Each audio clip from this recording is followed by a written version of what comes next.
Marefa 30 walihudhuria mafunzo ya kupokea vyeti kutoka kwa shirikisho la kandanda nchini FKF. Mafunzo haya ambayo yaliongozwa na mwenyekiti wa FKF tawi la Nairobi Mashariki Dickson Doyo yanalenga kuboresha hadhi ya soka hasa kwenye mechi za ligi za divisheni za chini.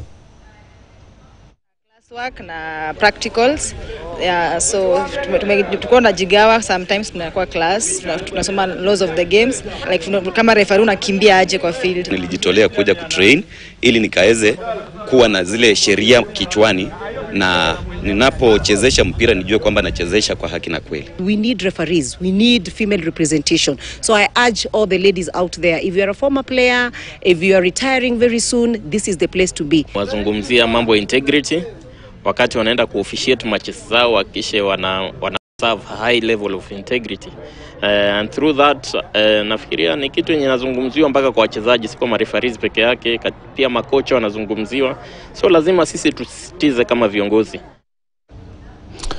Na mtazamaji, kwa taarifa hizo za michezo ndipo nakamilisha